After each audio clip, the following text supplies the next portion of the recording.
Que a grande oportunidade de mudar de vida, claro, é o emprego, é uma carreira, mas você não tem isso quando você está preocupado com o que você vai comer naquele dia, ou se você vai comer. E essa é a realidade de quase 15 milhões de brasileiros.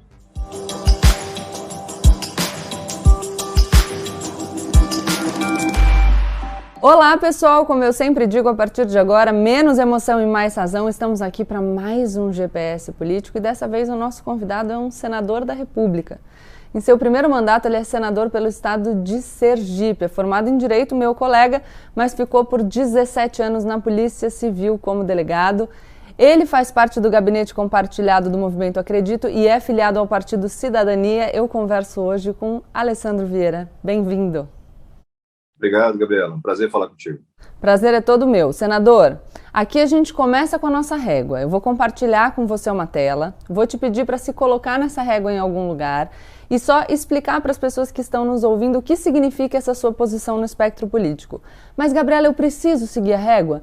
Não, a gente já tem que fazer muita coisa nesse mundo, né, em virtude das nossas leis, então aqui eu vou deixar aberto. Se você pensar, olha, minha posição não está aí, minha posição é outra, é só dizer o que é e aí depois definir a sua posição em 3 pilares principais. Vou compartilhar aqui a tela, peraí. Então aqui a gente vem da extrema esquerda, caminha em direção ao centro, passa pela social-democracia no sentido clássico, vai vindo mais para cá liberais democratas, o centro político, os neoliberais, conservadores liberais e extrema-direita. Tem algum lugar para sua bolinha? Eu acredito que eu vou estar mais no centro, né? A gente tem oscilado as pautas, Gabriela, entre a questão da redução da desigualdade, mas tem uma pegada também de segurança pública, até por conta da carreira, que é uma pauta mais ligada aos conservadores normalmente. Mas o liberal-democrata acho que encaixa bem para mim. Então vou colocar aqui. Senador, ótimo que você já tenha começado a falar quais são as suas pautas. E é isso que eu vou te pedir. Mais do que o nome aqui no GPS, a gente quer entender o que os nominhos significam. Então diz um pouco pra gente como é que você definiria a sua ideologia em 3 principais pilares. Muito claro, e esse tempo agora como político está me mostrando é que menos importante é pensar em ideologia, muito mais importante é ter qualificação e honestidade. Dentro disso, do que eu estou vendo no Brasil e de tudo que eu pude estudar, a redução da desigualdade ao lado de uma economia mais sólida, de um projeto de educação que realmente seja renovador, permite a gente imaginar um novo país. Acho que seriam esses 3 eixos. Dentro deles, claro, você vai ter transversalmente um monte de coisas. Tem que ter uma nova segurança pública, uma justiça mais rápida, você tem que ter políticas públicas e orçamento mais transparentes, você tem um orçamento que é totalmente opaco. É por isso que falta dinheiro na ponta. Então, são várias coisas. Quando eu cheguei na política, eu cheguei pensando muito na bandeira do combate à corrupção, que foi o que me trouxe até aqui, a pauta de segurança, a pauta econômica. Me deparei com velhos. Você falou, divido o gabinete com o Felipe e com a Tabata tem a bandeira da educação como central, automaticamente a educação passou a ser um centro também para a gente fazer. Na realidade, a gente começa a compreender que tem que tocar muitos assuntos, né? Tudo muito complexo, não tem salvador da pátria, nem resposta rápida. Tudo exige preparo, estudo, qualificação e boas equipes. E, senador, você disse para a gente aqui que você pensa mais nos projetos, nos assuntos, até do que na ideologia, e deu para a gente entender isso muito claramente. Mas eu quero saber se nesse debate público, como a gente tem vivenciado no momento, as pessoas te atribuem rótulos que não coincidem com a forma como você se vê. Se o pessoal te chama de coisas que você fala, poxa, mas não tem nada a ver com aquilo que eu defendo? O tempo inteiro. Quem está no centro apanha dos 2 lados, é uma prática, né? Então, a depender da postagem, a depender do voto, eu posso ser chamado de bolsonarista ou de comunista, ao critério do dono da opinião. As pessoas estão, e as redes sociais contribuíram para isso, as pessoas estão viciadas em rótulos, em simplificações. O que eu posso dizer, com a experiência de policial, com a experiência agora de senador, é que você tem gente boa em todos os partidos e tem gente péssima em todos os partidos, ou praticamente todos. E é muito mais importante ter qualidade, porque pode ser de esquerda, de direita, tanto faz. Se a pessoa é qualificada, ela vai sentar numa mesa contigo e vai conseguir traçar um projeto, criar um consenso em torno de alguma coisa. Se ela não tem qualificação ou se ela é desonesta, fica impossível buscar consenso, porque as variáveis são outras, você não controla. E isso é o retrato que você tem no Brasil como um todo e na política. Eu acho que quanto mais as pessoas entenderem isso, melhor vai ser para todos os brasileiros.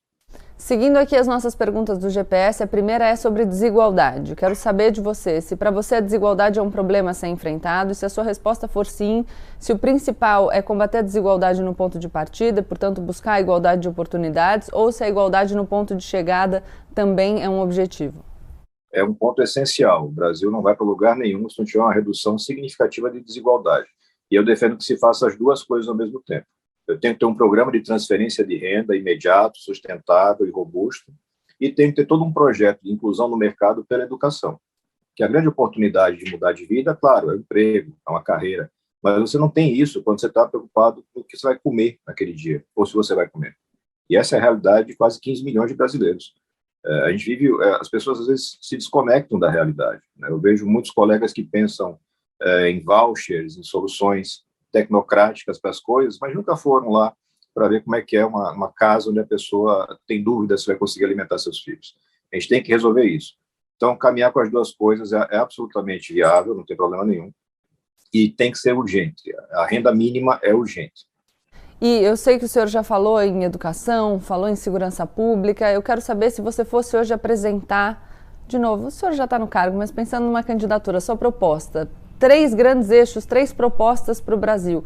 Quais seriam as suas propostas? E falando um pouquinho, eu sei que a gente precisa falar resumidamente, mas de como se daria a implementação daquilo que é seu projeto. Perfeito. Acho que a gente tem que ter um novo projeto de educação para o Brasil, uma educação moderna, que faça uma inclusão efetivamente dessas pessoas no mercado. Isso não pode ser feito pelo método que nós temos hoje. A gente tem um problema na formação dos professores, que é absolutamente diversa da formação que a gente tem fora daqui. Literalmente copiar o que funciona e trazer para cá. E implementar isso através do apoio. Os recursos já existem, nós aprovamos com muito esforço o novo Fundeb, isso permite fazer essa revolução, mas faltam projetos qualificados. Então, o primeiro pilar é a educação. O segundo pilar passa a ser uma gestão qualificada. E aí você pode ter, puxando para o lado ideológico, uma coisa mais fiscalista, um Estado menor, aquela coisa mais liberal, mas, ao mesmo tempo, eu tenho que ter políticas qualificadas e gente na ponta para atender o cidadão. Então, educação, gestão eficiente e qualificada.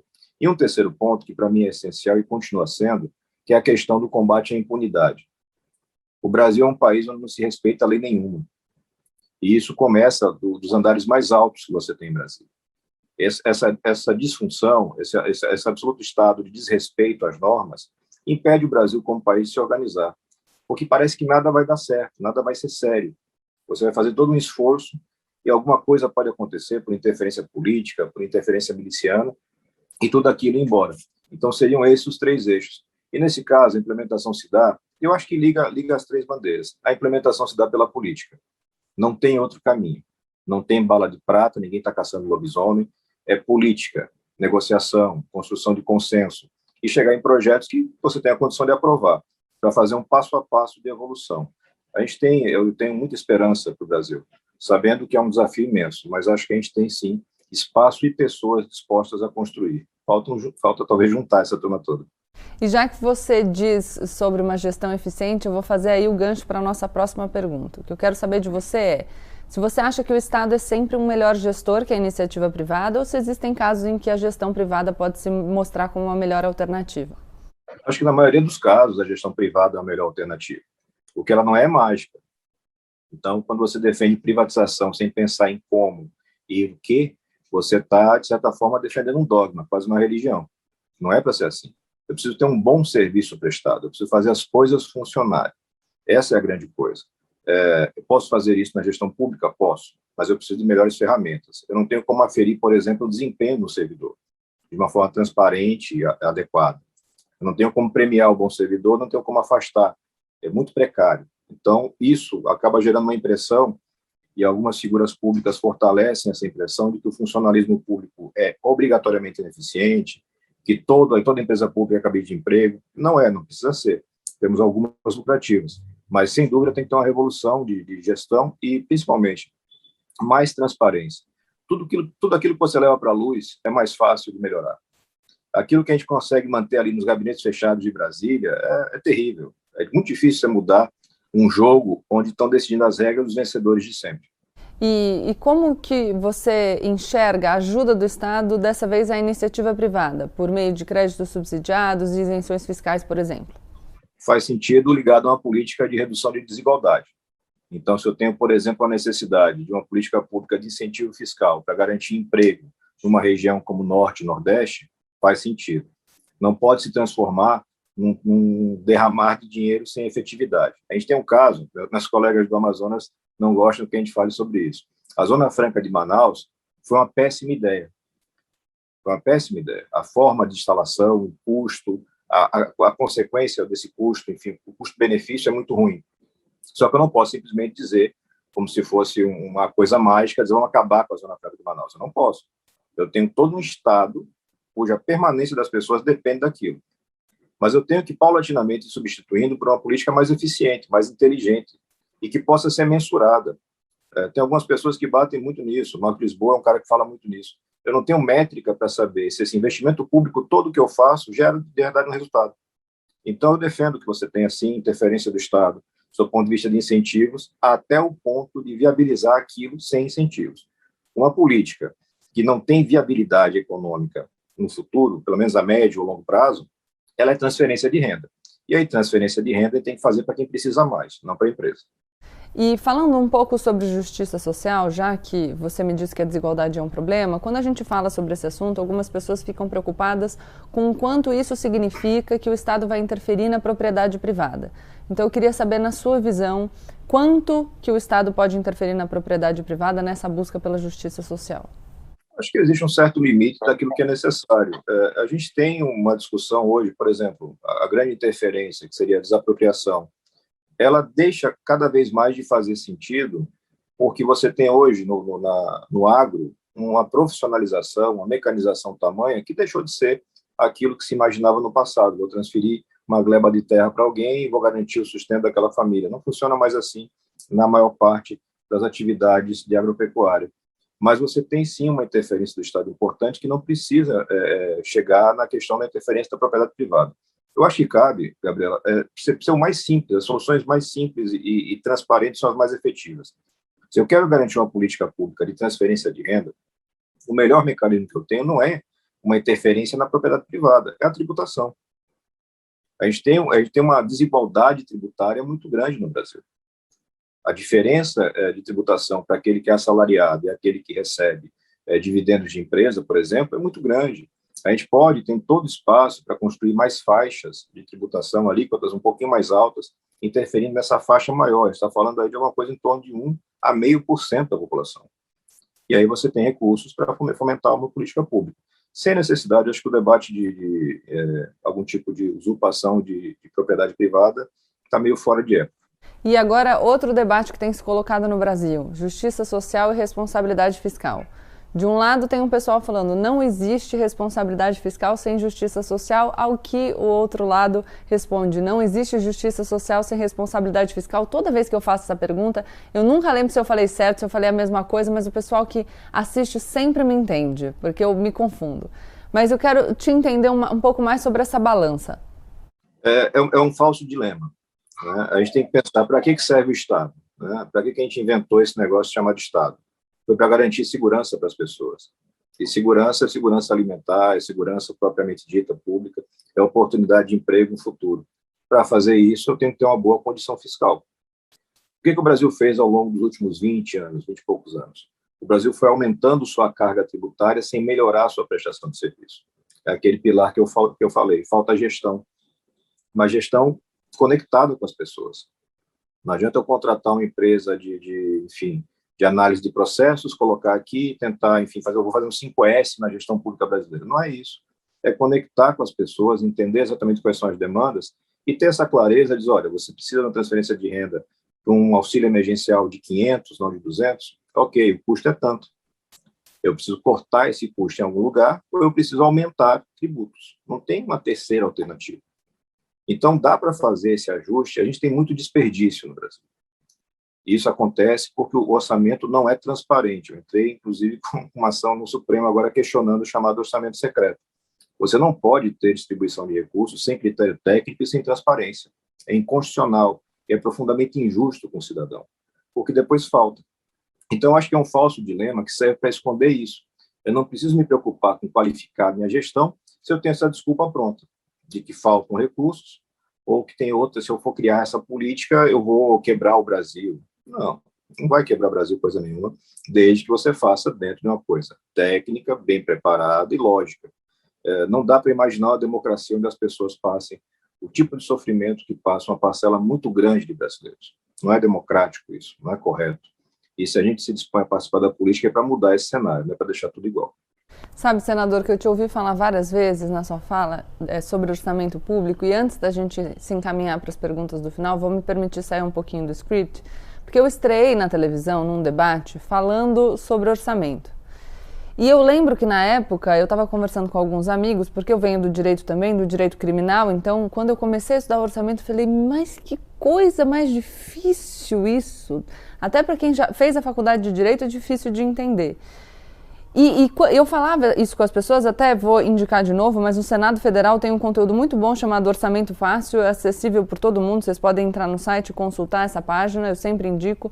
Mas acho que eu queria te perguntar um pouco sobre isso para o pessoal que está assistindo a gente entender qual é a relevância do orçamento público e por que é tão difícil, por que é importante que as pessoas se conscientizem sobre esse aspecto. E eu vou me permitir essa pergunta, mas às vezes parece que é difícil justamente para a gente não entender bem, né? Sem dúvida nenhuma. A falta de transparência está na base do problema. Como é muito hermético, como as pessoas não conseguem entender, fica mais fácil você burlar. O que a gente vive no orçamento? Trazendo para um exemplo doméstico, vamos dizer que eu tenho 3 filhos, esposa, né? Então, se todo o recurso que entra na casa, que é do meu salário e da minha esposa, vai ser administrado politicamente dentro da casa. Eu tenho a maioria, são os filhos, são 3, e eles vão fazer essa distribuição como eles bem quiserem. Se isso é feito dentro de uma lógica, funciona, a gente consegue pagar as contas todas. Se algum deles consegue capturar uma parte excessiva desse orçamento, falta para alguém. Falta para pagar a luz, falta para pagar a água. A realidade do nosso orçamento é literalmente essa. Nós temos um orçamento que é capturado politicamente por grupos organizados, que são vinculados a determinadas carreiras, a determinados grupos industriais e, o pior de tudo, a política mesmo de compra de voto e de desvio de verbas. A gente teve, ao longo desses últimos 2 anos, uma piora na qualidade do orçamento. O orçamento ficou menos transparente, menos fiscalizado. Eu converso com o Gil, do Contas Abertas, e assim é uma situação que ele descreve como sendo a pior que ele já viu. Se a gente não consegue organizar as contas básicas da casa por falta de transparência, como é que eu vou conseguir fazer qualquer política? Fica impossível. E esse caos, ele só serve para o populista, que quer se vender de forma messiânica como um salvador da pátria, que não consegue resolver porque o sistema não deixa. É a maior mentira que existe, especialmente porque essas pessoas fazem parte do sistema. Eu não posso, senador da República há mais 2 anos, me colocar como fora do sistema. Não, eu estou no sistema, numa posição privilegiada, eu posso ver melhor o que está acontecendo, eu posso interferir no que está acontecendo. E no orçamento, a gente consegue ver com muita clareza que você tem uma distribuição de recursos totalmente fora do que seria racional. E isso atrasa o Brasil. E quando a gente fala em atrasar, é atraso geracional. Eu fico condenando perpetuamente gerações de crianças a não ter um bom emprego, a ter uma vida mais curta e de pior qualidade, e os seus filhos sofrerem a mesma consequência, seus netos, ele vai seguindo uma sequência trágica. A gente precisa trazer isso para um centro de debate, as pessoas precisam começar a entender. O dinheiro que você paga quando você compra o seu pãozinho na padaria, ele é todo canalizado, do seu ponto de vista de tributos, e depois tem que voltar para serviço. Por que ele não volta? O que acontece no meio do caminho? A gente precisa resolver isso. Não é um caminho fácil. Exige muita educação, mais educação do que a média dos brasileiros tem hoje, mas sem a gente resolver isso, é difícil. A gente vai ser enganado eternamente. E, senador, eu vou aproveitar também a sua presença aqui no GPS, e já que você falou sobre populismo, para te perguntar sobre o populismo em outra área, que é uma área que eu sei que é muito cara a você, porque você coloca como um dos seus principais projetos, que é a segurança. Você tem uma carreira na Polícia Civil de 17 anos. Eu queria te entender um pouco mais, saber se você acha que existe também um populismo em relação à questão da segurança. Pessoas que apresentam soluções que, na verdade, não são sequer pensadas. É só uma tentativa de convencer as pessoas de dar algum conforto, sem ir na raiz do problema mesmo, sem pensar o que a gente tem que fazer para melhorar a segurança no nosso país. A gente não tem uma política de segurança pública no Brasil. Eu não consigo me lembrar da existência de uma política pública de segurança no Brasil. O que nós temos? Uma postura reativa que oscila a depender do modelo ideológico que está no poder. Então, hoje a gente tem um modelo extremamente reativo. É o modelo do CPF cancelado. É o modelo do confronto. O confronto, como ele sempre vai acontecer fora da zona nobre, ele gera uma sensação de segurança para a classe média e média alta, porque ele se acha protegido, o bandido está morrendo. Eu não quero saber se é bandido mesmo, eu não quero saber como morreu. Porque esse cidadão que morreu ali no confronto, bandido ou não, ele vai ser reposto instantaneamente, porque tem uma massa de miseráveis para ocupar aquele espaço. Então, se eu quero de verdade fazer uma política de segurança, eu preciso fazer ela toda do seu ponto de vista nacional. Tem que ter uma política de segurança em fronteiras muito mais robusta do que nós temos. Eu preciso ter as pessoas devidamente qualificadas e, enfim, seguras, bem remuneradas, para fazer todo um trabalho de combate ao crime, passo a passo, para reduzir a necessidade do combate ao crime dentro da cidade, dentro da comunidade, porque esse é o combate que mata inocentes. Porque se eu tenho, é o exemplo mais simples que tem, um fuzil. Se eu consigo pegar esse fuzil na fronteira, não se dá um tiro. Se eu pego ele na BR sendo transportado, não se dá um tiro, muito raramente se dá um tiro. Mas se eu vou pegar ele dentro da comunidade, vai ter tiro, vai ter risco para as pessoas e vai ter gente morrendo. Isso não é eficiente, isso não é competência. Eu não posso avaliar competência policial por número de mortos, por número de confrontos. Eu preciso avaliar com base em redução de criminalidade. Isso passa pela presença do Estado. A gente tem que ter o Estado mais presente, prestando seu serviço social, saúde, educação, alternativas para as pessoas. E a gente está bem longe disso. Esse governo se elegeu falando de segurança pública, mas é um governo que não entende nada de segurança pública, que nunca teve projeto para segurança pública e que só explora essa coisa que é muito boa para ganhar voto, que é medo. As pessoas têm muito medo hoje. Eu exploro esse medo eleitoralmente, garantindo que eu vou defender a sua vida, o seu patrimônio, e vou fazer isso confrontando gente lá nas bordas da sociedade. É um discurso claramente mentiroso.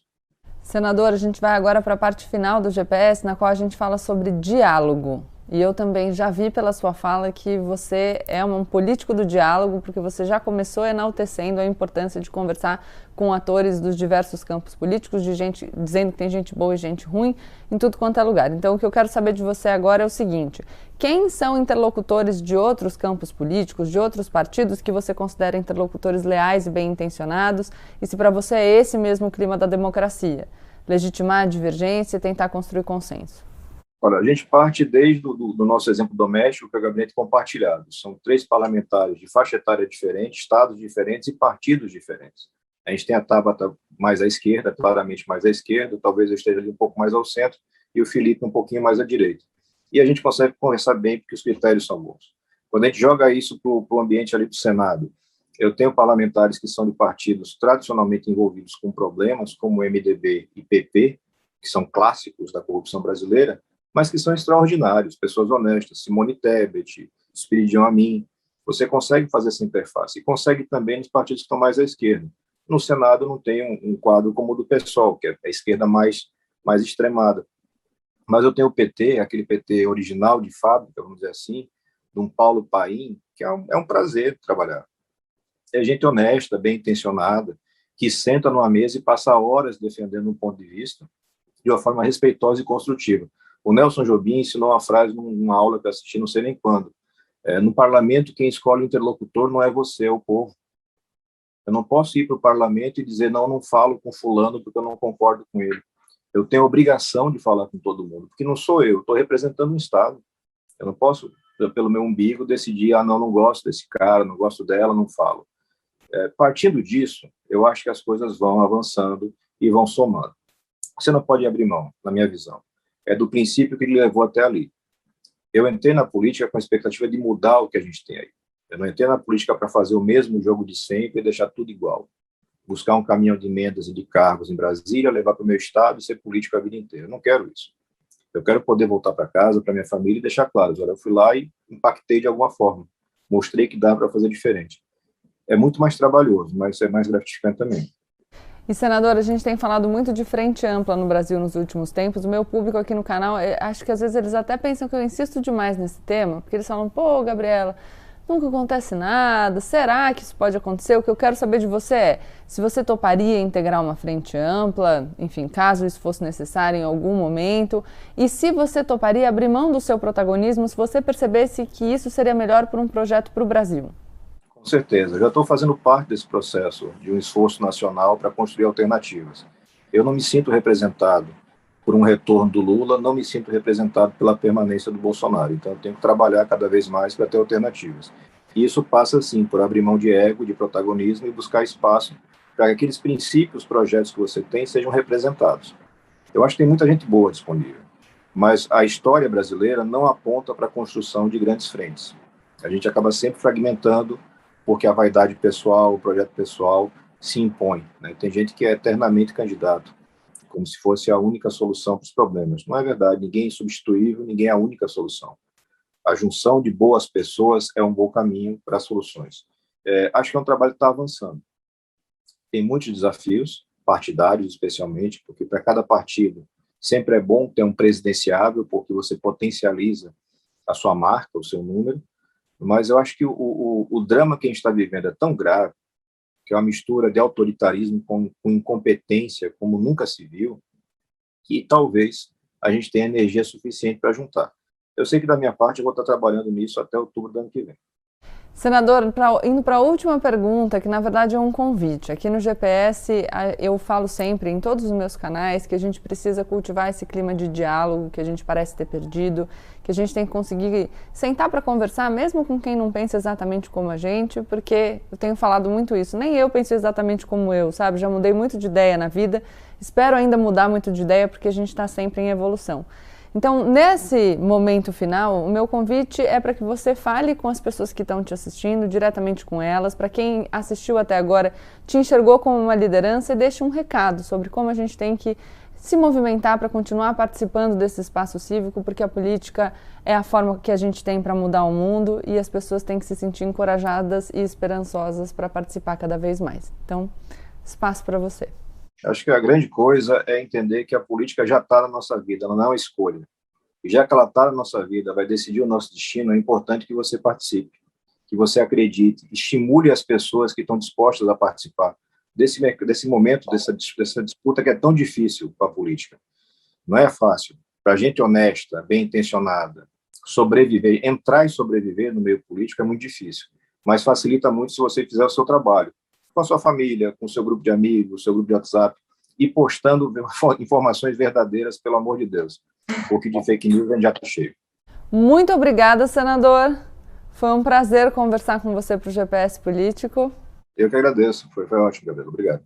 E é isso, pessoal. Esse foi o senador Alessandro Vieira. Espero que vocês tenham gostado. Se gostaram, deixem o like de vocês, se inscrevam no canal e compartilhem o vídeo com seus amigos. Sempre com os amigos que vocês acham que já concordam com o senador e principalmente com aqueles que têm algumas divergências, porque é assim que a gente estabelece o diálogo, tá bom? Tchau, tchau.